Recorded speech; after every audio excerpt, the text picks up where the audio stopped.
Dans un contexte où la jeunesse camerounaise a pendant longtemps été qualifiée de génération tête baissée, fort est de constater que certains jeunes réussissent à se démarquer.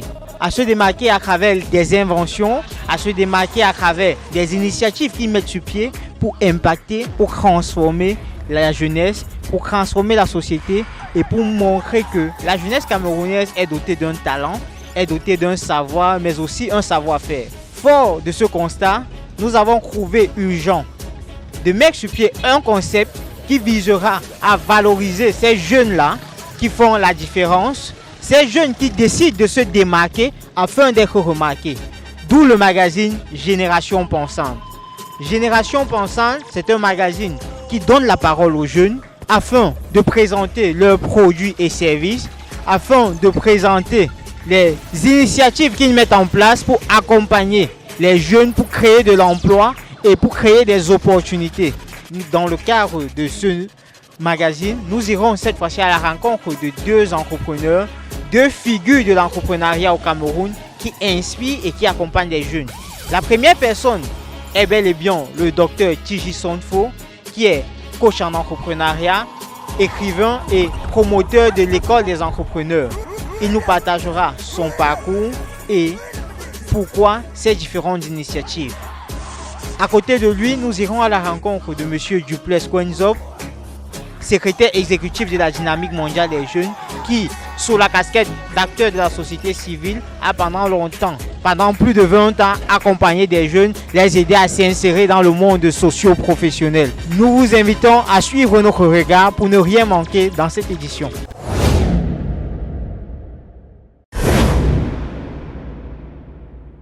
Premier arrêt au quartier Emombo, où nous allons à la rencontre du docteur Tiji Sonfo, qui, pendant 2 numéros successifs, a intervenu dans le cadre du magazine Génération Pensante, dans la rubrique Zoom sur l'entrepreneuriat. Suivez mon regard.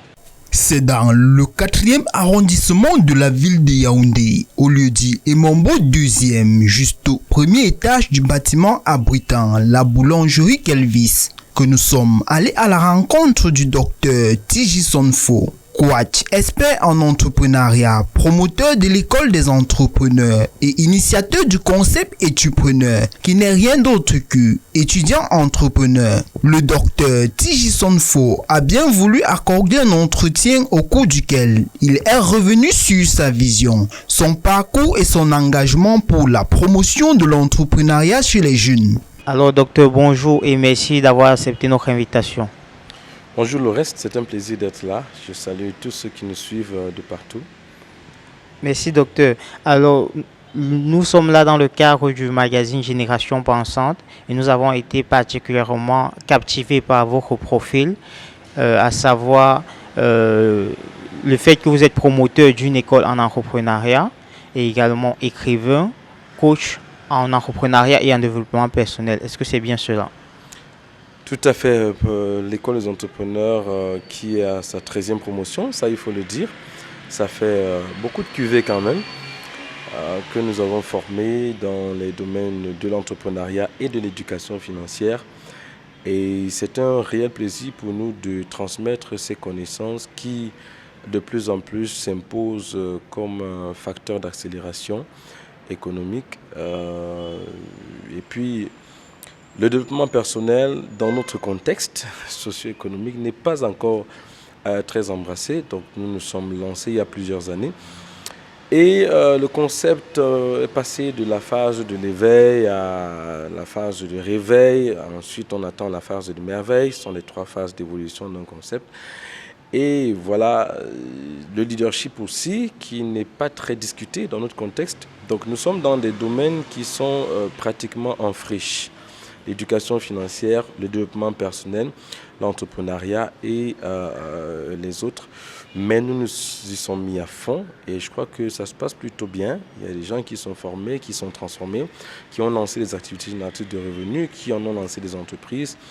Et aujourd'hui, les résultats sont très encourageants. D'accord, docteur. Et pourquoi une école en entrepreneuriat?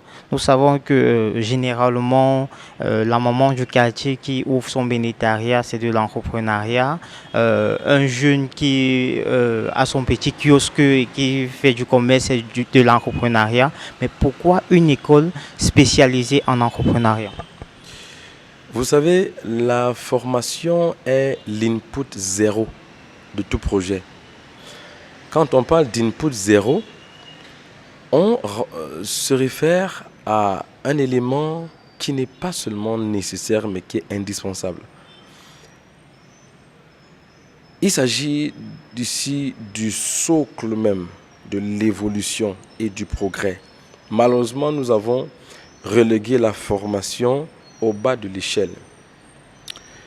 Nous pensons que la formation est un élément qui ne devrait intéresser que des personnes qui sont dans soit l'élite intellectuelle ou dans le monde académique. Alors on se lance dans l'entrepreneuriat sans maîtriser les tenants et les aboutissants de cette aventure qui parfois n'est pas du tout un terrain de plaisir. L'entrepreneuriat n'est jamais un long fleuve tranquille. Donc on a besoin de connaissances, on a besoin de formation, on a besoin d'équipement, on a besoin d'outils. Et ces outils sont transmis par la formation. Nous nous sommes dit qu'il faut créer un cadre formel, un cadre bien structuré, au travers duquel la connaissance entrepreneuriale est transmise pour pouvoir permettre aux gens de passer de ce que nous appelons à l'école des entrepreneurs, l'entrepreneuriat de base, à un niveau d'entrepreneuriat plus élevé qui, fatalement, génère un niveau de richesse plus consistant. Donc, pourquoi l'école des entrepreneurs? Tout simplement parce que la formation est indispensable dans le processus de création de richesse durable. Merci, docteur. Alors, 13 promotions déjà à l'école des entrepreneurs. Quel est, selon vous, votre état d'esprit? Est-ce que vous vous dites satisfait? Est-ce que vous avez déjà des retours positifs de tous ceux qui sont passés par ces différentes cuvées-là? En tant que promoteur de cette école, qu'est-ce que vous pouvez dire de toutes ces personnes? L'évaluation d'un parcours est définie par deux facteurs, ou alors est définie de deux façons. Premièrement, elle est définie par la distance qu'il y avait à parcourir et deuxièmement par la distance qui a déjà été parcourue. Si vous avez un voyage de 10 km et que vous en avez fait 2, les 2 km sont encourageants, mais les 8 km qui restent vous montrent qu'il y a encore du chemin à parcourir. Nous avons des dizaines d'entrepreneurs qui aujourd'hui ont des activités génératrices de revenus, pour le moins qu'on puisse dire, et certains qui ont des entreprises, d'autres qui ont créé pratiquement je ne vais pas les appeler des consortiums, mais des choses que pour le moment ils appellent des empires, même si c'est empire dans notre contexte. Mais nous avons au moins 2, 3, 4 qui ont créé et des instituts de formation qui se comportent d'ailleurs très bien. Certains sont en pleine construction, c'est-à-dire des gens que nous avons pris à partir de rien. Ils étaient dans ce que les mathématiciens appelaient l'OC de 1, c'est-à-dire 0. Et on les a pris de là, on les a fait passer par le processus de formation. Ensuite, on leur a donné un accompagnement, c'est-à-dire un suivi de proximité qui a généré des résultats probants aujourd'hui et des résultats que nous ne pouvons que féliciter et saluer. Et pourquoi le concept étupreneur? C'est un concept assez nouveau dans le langage entrepreneurial au Cameroun. Pourquoi ce concept? D'où est-ce qu'il vous vient? Pour la petite histoire, nous avons déposé, pour se faire accompagner, parce que c'est toujours important de le faire, par les pouvoirs publics, nous avons déposé des demandes de parrainage et d'accompagnement dans quelques ministères, surtout les ministères concernés. Et lorsque nous étions au MINMESA, c'est-à-dire le ministère des petites et moyennes entreprises, de l'économie sociale et l'artisanat, la demande de parrainage a traîné, donc nous n'avons pas eu un retour assez rapidement. Et lorsque nous nous sommes rapprochés du courrier pour le suivi, Ce qui nous a été dit, c'est que en fait, le directeur ou la direction à laquelle notre dossier a été coté a été confronté à une difficulté lors de leurs échanges. Ils se sont dit certainement, c'est une erreur. Étupreneur n'a pas de sens, c'est un mot qui n'existe pratiquement pas et qui n'a jamais été entendu. Et ces débats ont contribué au retard du traitement du dossier. C'était juste pour vous dire que vous faites bien de dire que c'est un concept nouveau, mais nous l'avons pensé parce qu'il fallait bien mettre sur pied une plateforme qui est à la faveur, qui est exclusivement ou alors prioritairement à la faveur de la communauté estudiantine. Étupreneur signifie étudiant-entrepreneur. Merci docteur. Nous mentionnons également que vous êtes écrivain et actuellement vous avez une quarantaine de livres publiés. Comment réussissez-vous à être à la fois coach et écrivain en même temps et avoir autant de livres publiés? Qu'est-ce que vous direz aux jeunes qui vous écoutent, qui aspirent à se lancer dans l'entrepreneuriat, qui se demandent parfois si vos livres, vous les écrivez de vous-même pour avoir autant de livres ou si vous utilisez des outils de nouvelles technologies pour le faire, à savoir l'intelligence artificielle, parce que beaucoup de jeunes actuellement prennent cela comme une mode. Tout le monde veut devenir écrivain parce qu'ils se disent avec l'intelligence artificielle, on peut écrire tout ce qu'on veut. Alors, c'est un sujet assez sensible parce qu'il me tient à cœur. Alors, je vais faire simple. La discipline, la responsabilité, la vision. Savoir là où on va, être assez responsable, être conscient du rôle qu'on a à jouer dans la société. On n'est pas une erreur, mais on est une solution. Et maintenant, la discipline qui permet de contrôler son temps de sommeil, contrôler son relationnel, contrôler ses dépenses, ses investissements, contrôler même ce qu'on pense. Maintenant, pour la production livresque, je suis à pratiquement 40 publications, comme vous l'avez dit. Il faut comprendre que,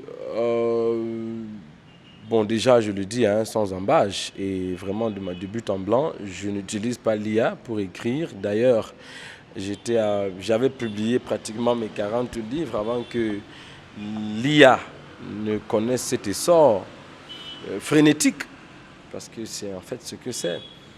Mais je voudrais conseiller les jeunes à faire très attention à l'usage de l'IA, parce que l'IA n'est pas une panacée. L'IA est un outil d'accompagnement et non un outil de remplacement. Alors si on confond les deux, on va se retrouver dans une déconvenue sociale très grave. Merci docteur. Vous l'avez compris, le docteur TJ Sonfo n'utilise pas l'intelligence artificielle pour écrire ses livres. Il y met son âme. C'est pourquoi tous ceux qui ont lu ces livres ont généralement été impactés. Nous avons eu des retours positifs. La preuve avec le magazine Génération Pensante dans le cadre de la rubrique Zoom sur l'entrepreneuriat. Nous avons eu un retour de lecture où une lectrice nous a fait savoir que depuis qu'elle a lu votre rubrique, elle a une phrase qui n'arrête pas de lui tarauder l'esprit. Celle qui est justement la vôtre, dans laquelle vous dites le plus important n'est pas d'épargner, mais de faire valoriser son épargne. Pourquoi et comment faire valoriser son épargne? Certainement, elle nous a posé la question et nous n'étions pas habilités à lui répondre. C'est la raison pour laquelle nous revenons vers vous pour avoir des éléments de réponse. Je dirais à cette chère lectrice, dont j'apprécie les compliments d'ailleurs, comment faire valoriser son épargne? Il y a tout un concept, tout un processus que j'ai développé autour. Il y a ce que j'appelle le facteur ratio, il y a ce que j'appelle le facteur raison. Le facteur raison, c'est vous devez avoir une raison pour votre épargne. L'épargne est constituée à des fins d'investissement, prioritairement. Alors, lorsque les gens épargnent et qu'après avoir fourni des efforts pour épargner, ils dilapident toute leur épargne. Dans la plupart des cas, c'est parce qu'il n'y avait pas de raison principale pour laquelle l'épargne était constituée. Ensuite, il y a le facteur ratio. Le facteur ratio renvoie à la mesure ou la proportion. Donc, il faut un coefficient de proportionnalité entre les revenus que j'ai et l'épargne que je veux constituer et même le projet pour lequel je veux constituer cette épargne. Là, c'est le facteur ratio. Et je l'explique plus en détail dans l'ouvrage. D'ailleurs, elle peut également se procurer l'ouvrage. Comment il est intitulé encore? La pratique de l'épargne à l'école de la liberté financière, qui est disponible en version physique et en version numérique. J'explique tout ce principe ou tout ce processus dans le livre. Et en ayant une raison, un ratio, et en comprenant tous les éléments qui sont, parce qu'en dessous de ces éléments, il y a des sous-éléments qui s'expliquent et qui expliquent encore mieux ces facteurs-là, elle pourra plus facilement comprendre et faire valoriser son épargne. Alors, docteur, nous tendons vers la fin de notre entretien et nous voulons savoir quel est votre regard sur le magazine Génération Pensante. Généralement, je prends du temps pour m'impliquer, eu égard aux responsabilités que j'ai et aux différentes casquettes que j'aborde. Alors, je me suis impliqué dans le magazine très rapidement. Premièrement, parce que j'ai embrassé sa vision. Déjà, son originalité, Génération Pensante. Je me souviens, j'ai vu l'une de vos publications qui disait « De la génération tête baissée à la génération pensante ». Or, généralement, ça on le sait, dans la plupart du cas, du temps, quand on pense, on lève la tête. Et quand on la baisse, c'est pour confronter ses pensées. Vous allez remarquer que par les barreaux, quand on pense, c'est les yeux levés. Et donc, qu'on passe d'une génération tête baissée à une génération pensante, ça, j'ai beaucoup apprécié le concept. Mais surtout, l'approche qui est une approche inclusive, avec des témoignages, des success stories, les rubriques aussi qui sont très intéressantes, mais surtout la vision qui est de créer une génération qui pense à son avenir afin de le créer. Parce qu'on ne le dira jamais assez, la meilleure façon de déterminer son avenir, c'est de le créer. Et de le créer soi-même. Et le magazine Génération Pensante est un magazine à recommander et que j'encourage d'ailleurs les gens à lire et à se le procurer constamment. C'est un mensuel, c'est ça.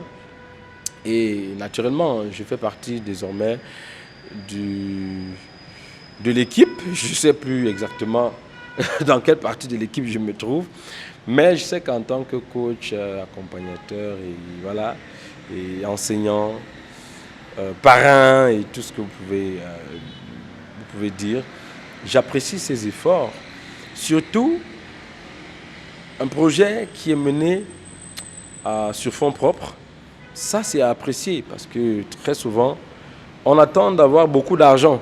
Beaucoup d'argent, il faut avoir beaucoup de millions. Et puis, mais là, quand on se retrouve avec une équipe qu'on a mise sur pied, qui est déterminée, comme la vôtre, c'est à féliciter. Et donc, voilà ce que je peux dire sur le magazine Génération Pensante. Et je ne peux que vous encourager à continuer, à maintenir le cap et à continuer à pousser. Parce que naturellement, c'est éducation, c'est information. Et voilà, il faut pousser le bouchon suffisamment loin pour contribuer à repousser la pauvreté dans ces derniers retranchements. Ça, c'est le conseil que je peux vous donner.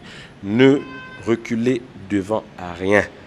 Devant rien. Les grands magazines aujourd'hui dans le monde entier ont commencé, même encore, avec des moyens encore plus faibles que ceux que vous avez à votre disposition aujourd'hui, dont nous vous encourageons et nous promettons que nous serons toujours là. Vous avez notre soutien total dans tous les sens et voilà, courage à vous. Merci. Merci docteur. Alors pour ceux qui ne le savent pas, Laurès Franquemajo, directeur de publication du magazine Génération Pensante, est également apprenant ou plutôt élève à l'école des entrepreneurs, plus principalement de la 13e promotion.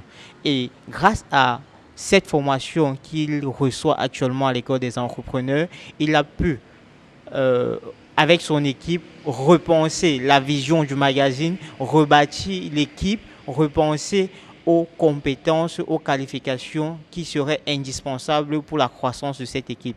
Et c'est également un témoignage que nous voulons adresser à l'école des entrepreneurs et à son promoteur. Merci vraiment d'exister, merci pour tout ce que vous faites pour faire grandir la culture entrepreneuriale chez les jeunes, parce que c'est vraiment un concept nouveau. Beaucoup de jeunes pensent qu'entreprendre, comme on l'a dit à l'entame de cette émission, c'est avoir son comptoir et commencer à faire du commerce. Mais il y a une culture entrepreneuriale qu'il faut bâtir à l'avance, et vous le faites à travers l'école des entrepreneurs. Alors, merci de nous avoir accordé cette interview. Nous allons chuter avec vos mots de fin. C'était un plaisir. Merci d'être venu dans nos locaux. Merci également pour ce que vous faites. C'est très encourageant.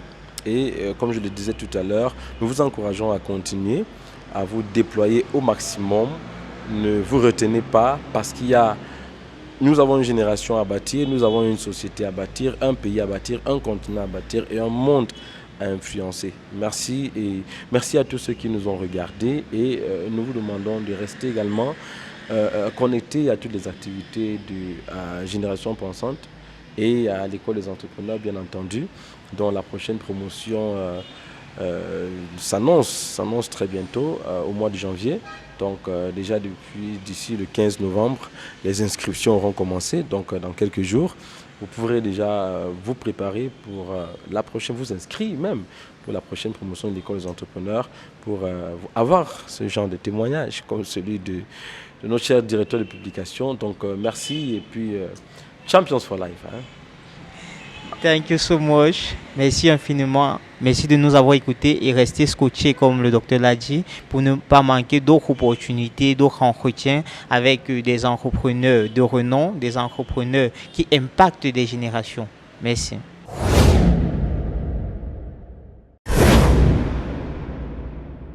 Arrête cet instant au quartier Mendon, plus précisément au siège de la Dynamique mondiale des jeunes. Cette fois-ci, nous sommes allés à la rencontre de Monsieur Duplex Quenzop, secrétaire exécutif de la Dynamique mondiale des jeunes et responsable de la conformité éditoriale pour le magazine Génération Pensante. Suivez notre regard. Chers téléspectateurs, comme nous vous l'avons annoncé, nous sommes actuellement rendus au quartier Mendon, au siège de la Dynamique mondiale des jeunes, où nous allons faire la rencontre de M. Duplex Quenzop. M. Duplex Quenzop est secrétaire exécutif de la Dynamique mondiale des jeunes et responsable de la conformité éditoriale pour le magazine Génération Pensante. Nous aimerons faire un honneur et rendre un vibrant hommage à cette organisation école qui, depuis 17 ans déjà, ne manque pas de former, d'accompagner les jeunes, de les aider à s'insérer dans le domaine socio-professionnel. Nous tenons également à souligner que c'est ici, au siège de la Dynamique mondiale des jeunes, pendant une formation réservée aux jeunes, entièrement gratuite, qui portait sur l'entrepreneuriat, que nous est venue cette idée de projet de mettre sur pied un magazine entrepreneurial destiné à offrir aux jeunes entrepreneurs une meilleure visibilité. Alors, à travers cette rencontre, vous allez découvrir plus ou moins le portrait de M. Duplex Quenzop, les missions et la vision de la Dynamique mondiale des jeunes, et pourquoi son implication et le soutien de la Dynamique mondiale des jeunes pour le magazine Génération Pensante. Je vous invite à me suivre pour rencontrer l'homme qui se cache derrière ce nom, Duplex Quenzop.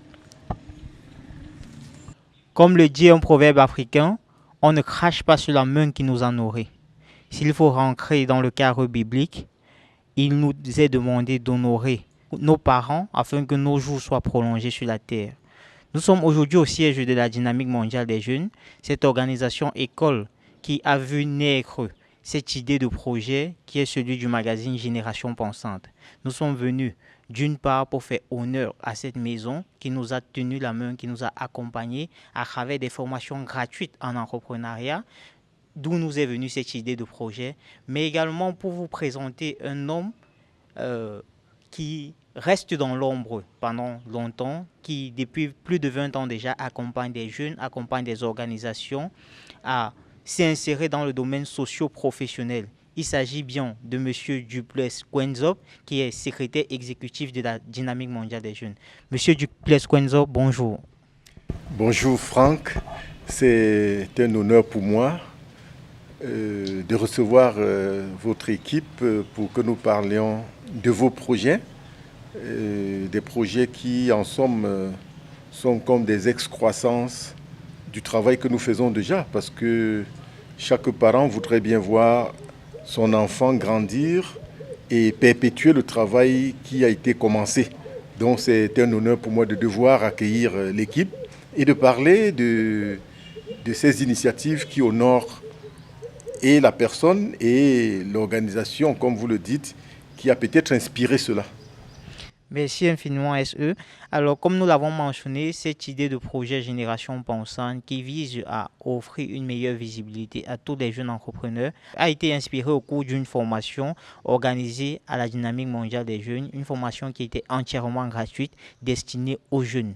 Nous déplorons le fait que, bien que la formation était ouverte et gratuite, très peu de jeunes ont manifesté leur intérêt pour y prendre part. Alors, Monsieur Duplessis, est-ce que vous pouvez nous dire d'où est venue l'idée de programmer une formation destinée à l'entrepreneuriat, étant donné que cette formation s'est tenue sur 3 années successives et a été entièrement gratuite pour tous les jeunes? Merci. Je commencerai déjà par attirer votre attention s'agissant du nombre. Même la Bible nous dit qu'il y aura beaucoup d'appelés, mais très peu seront élus. La jeunesse camerounaise est en proie à beaucoup de difficultés, surtout leur insertion économique. Et qui dit difficulté d'insertion économique parlera aussi d'insertion sociale. Parce que sans conditions qui vous permettent d'avoir des revenus, il est difficile pour un jeune de s'autonomiser et de se responsabiliser. Lorsque nous avons regardé notre environnement et qu'on s'est rendu compte que la jeunesse était sous le poids de ce fardeau qu'est le chômage, nous entrevoyons les dérives que cela pouvait entraîner, notamment la question d'insécurité, parce que n'oubliez pas qu'un jeune qui ne travaille pas, qui est oisif, il est plus exposé à des actes répréhensibles. Donc l'initiative d'organiser des formations à l'entrepreneuriat est née de la volonté pour nous de démontrer à la jeunesse qu'il est possible d'exploiter les talents, d'exploiter les dons dont chacun dispose pour s'engager dans les initiatives de production.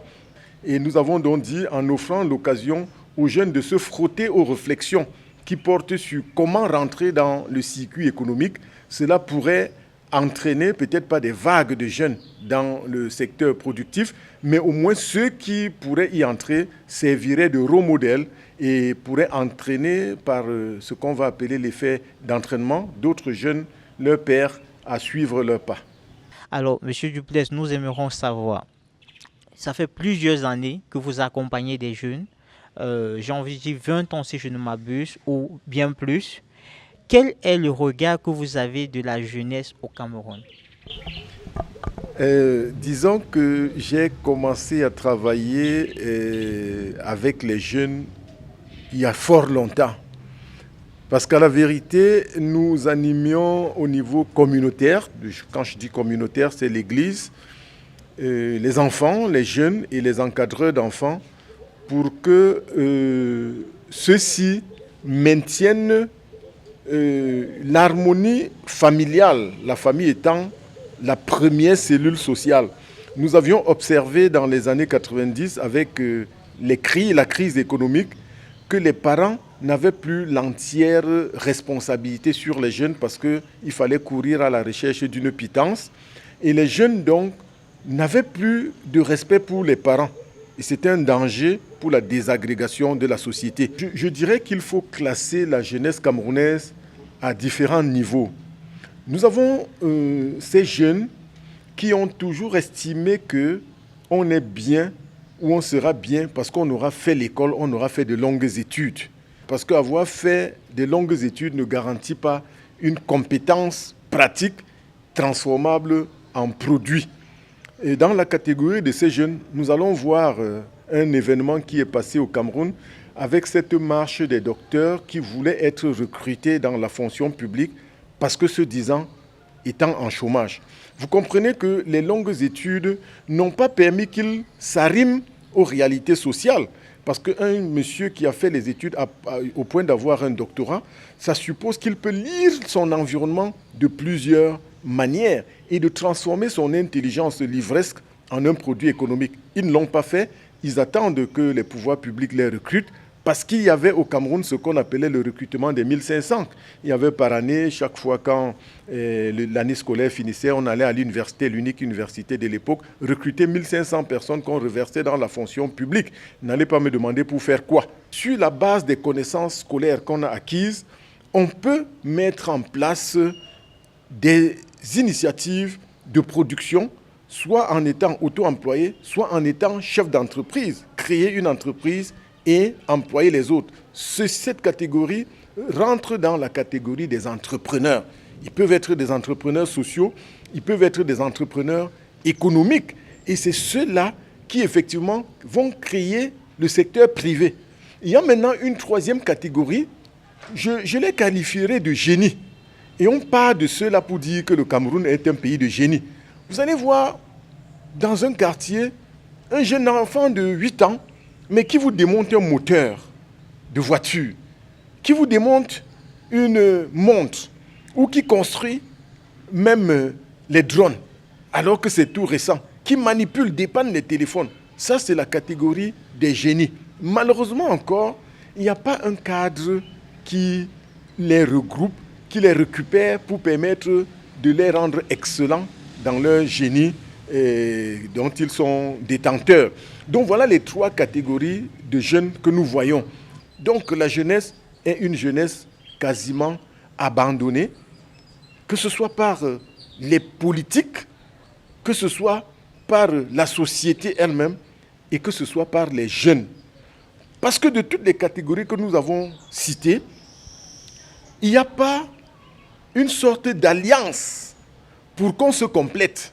Or, la vie devrait être une question de chaîne où on se complète, où les compétences des uns complètent les faiblesses des autres. Mais on ne voit pas très bien cela.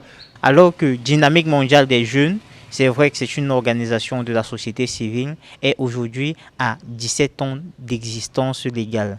Comment Dynamique mondiale des jeunes a fait pour perdurer dans le temps et pour rester fidèle à sa vision, fidèle à ses missions, fidèle à ses valeurs?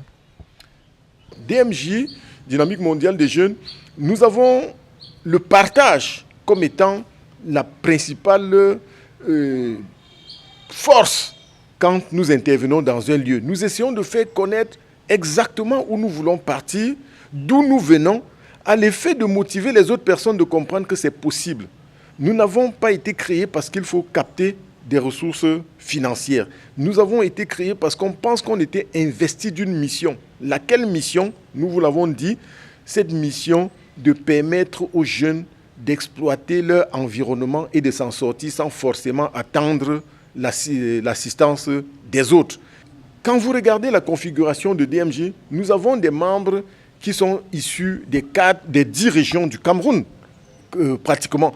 Parce que nous disons que c'est de la confrontation des expériences que naissent les grandes émergences. Vous ne pouvez pas vous fermer dans un îlot et croire émerger. Ce que vous considérerez comme une innovation est peut-être d'une vieille expérience ailleurs. Or, lorsqu'on s'ouvre aux autres, on a la possibilité de se régénérer de jour en jour.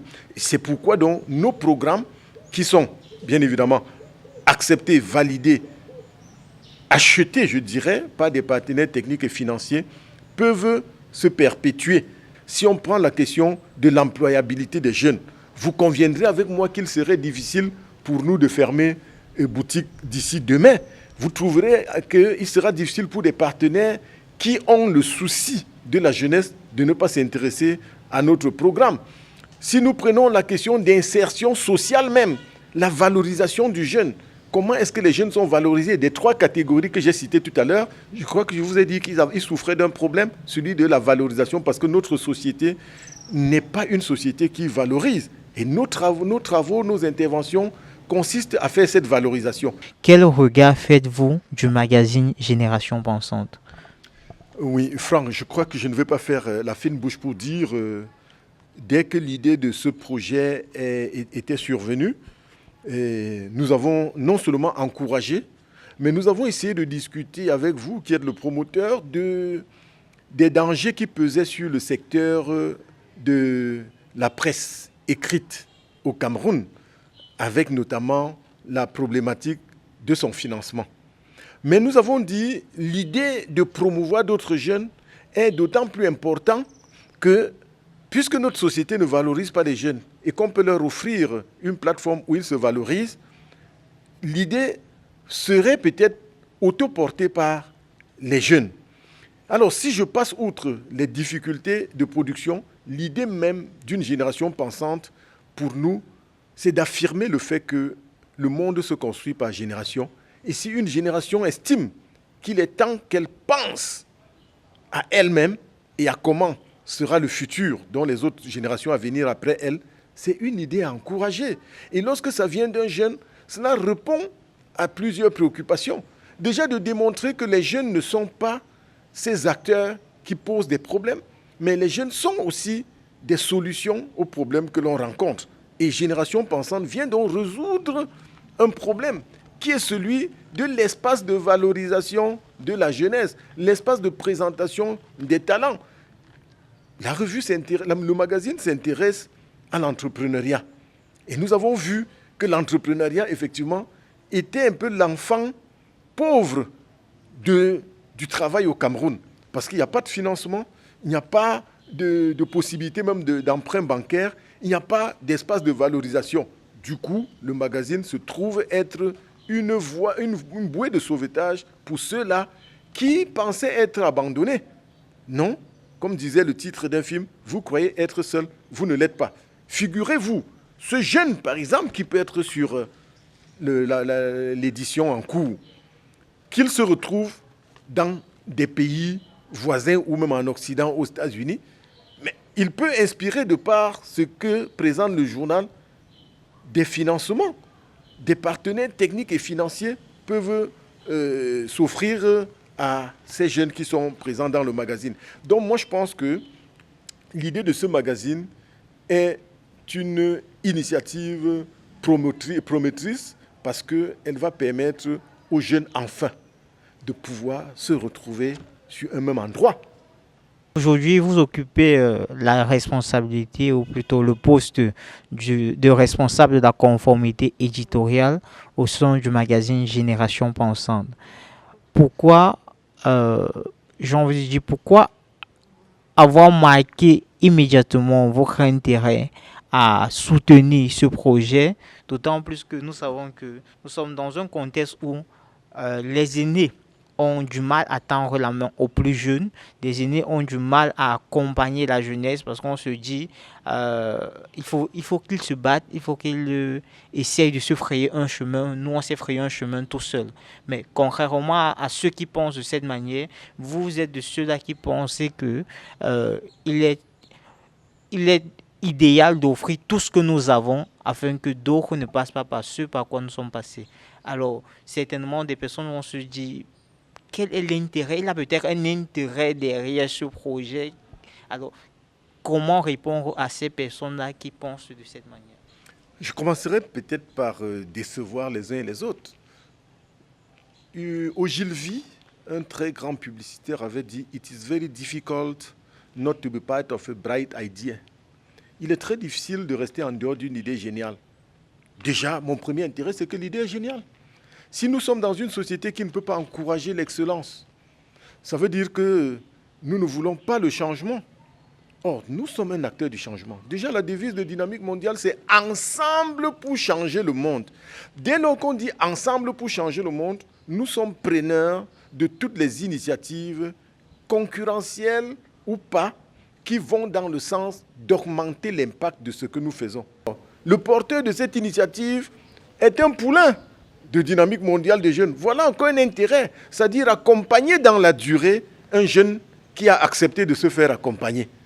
L'autre intérêt, comme je l'ai dit, et ça porte le titre de notre journal, transfert. Nous devons partager, c'est un des piliers que j'ai cité tout à l'heure par rapport à DMJ, nous devons partager nos connaissances afin de ne pas rendre les cimetières plus riches, plus intelligents que le monde des vivants. Si nous partons, si nous disparaissons de cette terre avec le potentiel que nous avons, à quoi aura servi notre passage sur la terre? Donc le transfert que nous faisons nous oblige, ou alors nous suggère de devoir tendre la main ou bien de prendre la main qui est tendue pour continuer les actions. Ça permet aussi que nous puissions transférer d'autres choses. Et la position que nous occupons va nous permettre effectivement de transférer une chose. J'ai parlé de loyauté. Parce qu'il ne faudrait pas être aujourd'hui un magazine qui parle de l'entrepreneuriat. Demain, on vous voit immédiatement être un magazine qui parle d'autre chose. Ça fera du magazine un outil instable. Et du coup, notre position en termes de responsable de la conformité environnementale, j'allais dire éditoriale, c'est parce qu'il nous faut être un peu comme le gardien du temple. Le gardien du temple en ce sens qu'on se rassure que vous ne quittiez pas les piliers, les bases même de l'existence du magazine. Vous savez, la jeunesse, et ça c'est une autre image qu'on peut dégager de la jeunesse, aime beaucoup le snobisme. On est très vite vedette. Et ça, les magazines comme ceux-ci peuvent facilement faire plonger dans ces dérives. Nous aurons l'obligation en tant qu'aînés, en tant que gardiens de cette conformité, de nous rassurer que la vie du magazine n'est pas une vie éphémère, mais c'est une vie qui doit s'inscrire dans la durée, de sorte que de génération en génération, on puisse trouver la génération pensante, parce que les générations ne vont pas s'arrêter. Il faudrait que chaque génération arrive avec sa pensée et que cette pensée ait été transmise par la génération actuelle, c'est-à-dire le promoteur du magazine. Merci, Monsieur Duplex. Alors, nous rappelons que la toute première fois que la Dynamique mondiale des jeunes a pris connaissance de ce projet, elle s'est dit, pourquoi génération pensante et si on pensait à une génération agissante? Parce que la Dynamique mondiale des jeunes est toujours dans une perspective visionnaire, dans une perspective future. En quelques mots, s'il fallait parler de la Dynamique mondiale des jeunes, pour ceux qui vous écoutent, pour ceux qui se demandent, mais c'est quelle organisation ça qui accompagne des jeunes, qui soutient des jeunes, qui leur tient la main, que diriez-vous? Lorsque nous accompagnons un jeune, ce jeune ne doit plus être anodin, il ne doit plus être un individu, il doit être un citoyen.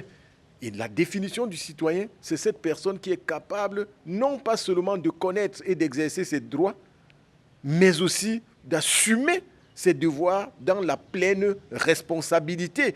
La responsabilité se définissant à DMJ comme étant un pouvoir d'abord, et c'est ça ce que les jeunes ne connaissent pas. Chacun a un pouvoir, mais alors un devoir aussi de rendre compte. Comme dit la Bible, tout ce que nous faisons, jeunesse, jeune homme, réjouis-toi pendant les jours de ta jeunesse. Livre ton cœur à la joie. Mais sache que pour tout cela, Dieu t'appellera en jugement. C'est la redevabilité. Donc, notre mission est déjà de préparer des jeunes qui peuvent assumer des responsabilités au moment où ils sont, à l'endroit où ils sont, sans se dévaluer, mais en assumant ce qu'ils sont, avec les dons et talents qu'ils ont. Assumer ses droits, exercer ses droits, assumer ses responsabilités et exercer ses responsabilités en rendant compte. Voilà donc Dynamique mondiale des jeunes. Lorsque vous voulez être accompagné par Dynamique mondiale des jeunes, vous devez garder à l'esprit cela. 1.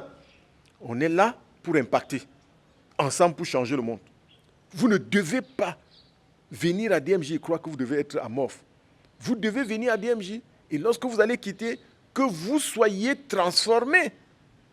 Nous ne faisons pas de la reproduction, mais nous faisons de la transformation. Vous entrez à DMJ parce que peut-être vous vouliez venir gagner le salaire. Vous allez en sortir comme étant quelqu'un qui est un serviteur inutile et quelqu'un qui est prêt à servir sa communauté parce qu'il veut la paix. Nous vous remercions grandement pour cette interview que vous nous avez accordée et nous vous remercions également pour cet accompagnement que vous offrez au magazine Génération Pensante. Nous tenons à vous adresser de manière solennelle la profonde gratitude de toute l'équipe de Génération Pensante qui est essentiellement constituée des jeunes qui ont cru à la vision, des jeunes qui continuent de croire au projet et qui se sont dit que l'intérêt ou le gain financier peut venir après. Bref, nous n'avons fait que répercuter les valeurs que nous avons reçues au sein de la dynamique mondiale des jeunes.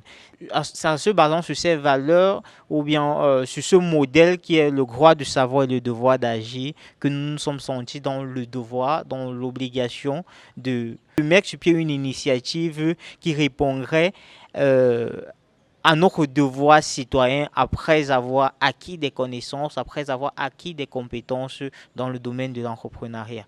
Nous tendons vers la fin de cet entretien et nous allons actuellement écouter le mot de fin de M. Duplessis Quenzop avant de clôturer cette émission. Alors, Franck, je dirais que quel que soit le statut qu'on occupe, quelle que soit la position qu'on a dans la société, si nous mettons en pratique ce que Dynamique mondiale des jeunes nous apprend, on peut réussir à apporter une contribution plausible. Au Cameroun, nous n'avons peut-être pas d'emploi. Conséquent, les jeunes sont en chômage. Ailleurs, en chômage parce qu'il n'y a pas de ressources pour générer ces emplois. Ailleurs, il y a les ressources, mais il n'y a pas d'emploi. Donc la situation du chômage va se retrouver partout. Donc, cette problématique globale est en train d'être abordée localement et qui sait, peut-être demain, un des chômeurs européens aguerri dans le domaine de la communication écrite pourrait venir en appui à l'action que vous menez.